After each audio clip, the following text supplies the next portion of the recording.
Em outro vídeo, trouxemos a temática da motivação por meio da teoria presente no livro Garra. Em linhas gerais, a autora demonstrou, por meio de suas pesquisas, que as pessoas que atingiam a seus objetivos eram as que possuíam mais garra, que ela definiu como um conjunto de esforços voltados a uma direção e alicerçados em uma mistura de paixão e perseverança. Diante disso, algumas pessoas solicitaram para que falássemos um pouco sobre as teorias da motivação. Hoje, vamos trazer uma que é muito popular no mundo corporativo, mas que não funciona bem da maneira como pensamos. Estamos falando da hierarquia das necessidades de Abraham Maslow. Apesar de ser uma teoria bem conhecida, em geral, quase ninguém a aprendeu estudando o próprio autor. Eu mesmo nunca encontrei ninguém que tivesse lido o texto clássico do próprio Maslow. Na melhor das hipóteses, se aprende por meio de um livro de alguém que o leu ou por meio de alguns slides em alguma aula ou da graduação ou de algum curso de pós-graduação. Mas, em geral, não se aprende de onde ele tirou suas ideias e os limites da teoria. É sobre isso que falaremos no vídeo de hoje, aqui no Pensamento em Gotas. A teoria da hierarquia das necessidades de Maslow e seus limites. Mas antes de tudo, precisamos conhecê-la. A teoria de Maslow parte da ideia que a base fundamental da motivação é o equilíbrio total do indivíduo. Se a questão é o equilíbrio, não haveria, portanto, nenhum impulso específico que seria o responsável principal pela motivação. A propósito, Maslow entende que esses processos, ainda que não sejam necessariamente conscientes ou inconscientes, se aproximam mais do inconsciente, posto que deveriam se focar em metas profundas e nos fins, em vez dos meios. Portanto, para Maslow, caberia à motivação atender a determinadas necessidades na busca desse equilíbrio. Como o ser humano é um ser que deseja, enquanto busca atender determinados desejos ou necessidades, outros ficariam em segundo plano, caracterizando um nível de importância, ou seja, haveria uma hierarquia das necessidades, de forma que algumas seriam mais importantes que outras até atingirmos a sua satisfação. A partir dessas colocações, Maslow desenha a sua teoria e coloca as necessidades fisiológicas na base da pirâmide das necessidades. Essas necessidades dizem respeito às coisas mais vitais da existência do ser humano, como o acesso à alimentação. O fato de estar na base da pirâmide significa que todos os esforços do indivíduo estarão voltados para atender aquela necessidade. Só quando as necessidades fisiológicas estiverem atendidas é que o indivíduo partirá para atender o segundo estágio das necessidades, que seriam as necessidades de segurança.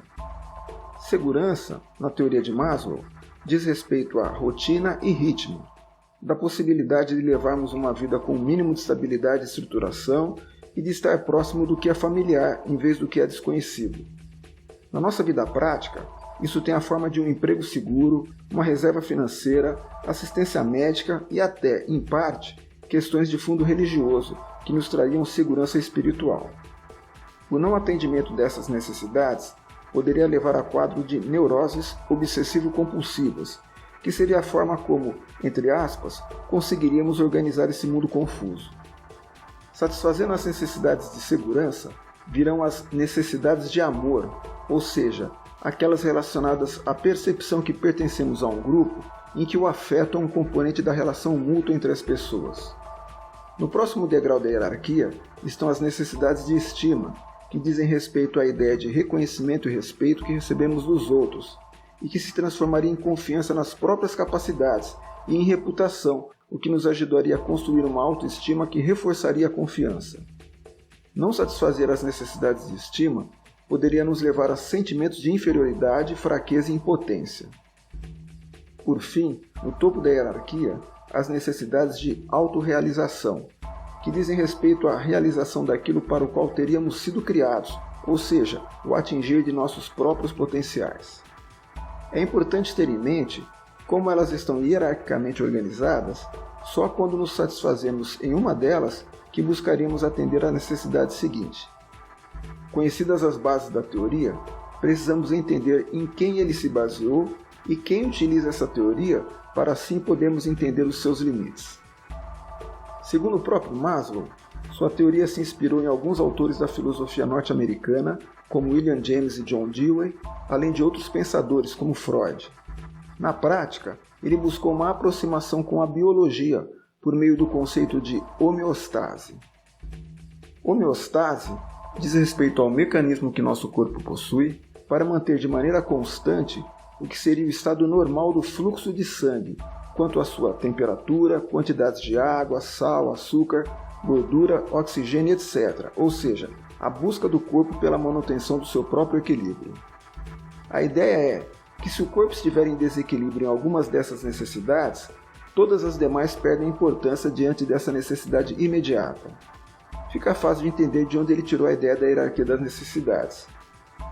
A segunda base da teoria de Maslow diz respeito a estudos que analisaram a maneira como nós fazemos escolhas, particularmente de alimentos, e que as escolhas do que gostaríamos de comer apontariam quais seriam as reais necessidades do corpo.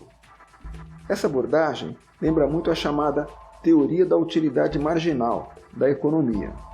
Resumidamente, essa teoria aponta que mais importante que a utilidade da mercadoria é a utilidade do consumo de quantidades adicionais da mesma mercadoria. Imagine que você está com sede e, portanto, uma garrafa de água tem utilidade. Se você estiver com muita sede, uma segunda garrafa também teria utilidade. Mas e a terceira e a quarta garrafa? Teriam utilidade? Sim, mas menor que a primeira garrafa. Ou seja, a utilidade da mercadoria é decrescente na medida em que consumimos mais quantidades adicionais da própria mercadoria. Sendo assim, as necessidades vão mudando na medida que vão sendo satisfeitas, da mesma maneira que na hierarquia das necessidades. Mas até aí parece estar tudo certo. Por que haveria algum limite no uso dessa teoria? Vejamos. Um primeiro problema diz respeito à aproximação da biologia com as ciências humanas. Apesar de sempre fazermos alguma analogia entre as ciências da natureza, como a física e a biologia, com as ciências humanas, essa aproximação nem sempre é adequada, pois os fenômenos da natureza são, e muitas vezes, repetitivos e determinados, enquanto que processos humanos tendem a ser indeterminados. Quando comparou as necessidades humanas com a homeostase, Maslow entendia que um desequilíbrio em satisfazer as necessidades humanas se caracterizaria como uma espécie de doença, análogo a um desequilíbrio nos constituintes do sangue. Entretanto, parece exagerado nos considerar doentes se não satisfazermos o que desejamos, pois, se o ser humano é um animal que deseja, como ele mesmo afirma, estaríamos fadados a estar sempre doentes, pois na medida em que nos satisfazemos de alguma necessidade, buscaríamos outra de maneira contínua, sem que nunca nos dessemos por satisfeitos. Um segundo problema diz respeito à aproximação imperfeita entre uma teoria psicológica com uma maneira específica de se medir o valor ou a importância das coisas, como feito pela economia. A teoria econômica que trouxemos mostra a perda de utilidade de uma mercadoria na medida em que ela vai sendo consumida, mas sem sugerir o que deveria ser consumido em seguida. Maslow, entretanto, classifica em ordem de importância coisas complexas como amor e estima, que variam de pessoa para pessoa.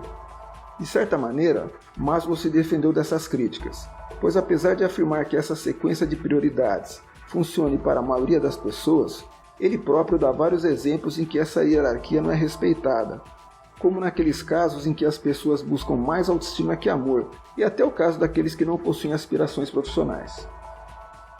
Mas há um problema para o qual, aparentemente, Maslow não apresentou uma solução, e isso é importante tanto para quem busca se automotivar, como para aqueles que tentam motivar os outros. Afinal, é para isso que a teoria de Maslow tem sido usada nas organizações, ou seja, você seria capaz de motivar as pessoas no trabalho se as ajudasse a atender às suas necessidades. E é isso que as boas empresas vêm tentando fazer com seus funcionários. E entender isso bem pode fazer a diferença para os dois lados. Vamos observar as faixas na pirâmide das necessidades. A respeito da autorrealização, Maslow afirmou sobre esse item que pessoas satisfeitas são a exceção. Não sabemos muito sobre autorrealização. Ou seja, é muito raro localizar um indivíduo que atingiu esse estágio. Se você está assistindo a esse vídeo, provavelmente não atingiu esse nível, mas felizmente não se enquadra na base da pirâmide, ou seja, ao menos suas necessidades fisiológicas estão sendo atendidas. Das outras 3 faixas, ainda que possamos encontrar nosso par no trabalho, não será lá que encontraremos o amor. Isso ocorrerá fora da empresa. Restam somente 2 categorias, as necessidades de segurança e as de estima. Estas até podem se desenvolver no ambiente de trabalho. Um emprego seguro, que remunera de maneira adequada o funcionário, é algo que motiva as pessoas no trabalho. Entretanto, para você se sentir seguro no trabalho, você tem que possuir certas competências que ou já desenvolveu fora da empresa ou terá de receber treinamento para isso. Mas para receber esse treinamento, você precisa estar no radar da chefia, ou seja, você precisa se esforçar para que seja visto como uma pessoa que vale a pena se investir e assim tornar-se seguro no emprego, o que satisfará suas necessidades de segurança. Ou seja, a sua própria motivação depende do seu esforço e só com ele você vai atingir o nível de autoestima, que diz respeito ao reconhecimento das suas qualidades, que não ocorrerá se você mesmo não correr atrás. Às organizações, em geral, cabe, pelo menos, criar um ambiente que as pessoas tenham vontade de se desenvolver. E isso Maslow ensinou como fazer. Para ele, a condição fundamental para satisfazer a essas necessidades repousa na liberdade de falar, de procurar informações e demais meios para satisfazer as necessidades sem causar danos às outras pessoas em um ambiente justo. Isso é o mais importante que as empresas podem fazer para motivar seus funcionários. A ideia do pensamento em gotas é sempre trazer o lado prático da teoria de forma a começar a enxergar de maneira ampla como as coisas de fato são. De gota em gota a gente chega lá. Você gostou? Dê seu like e se inscreva no canal.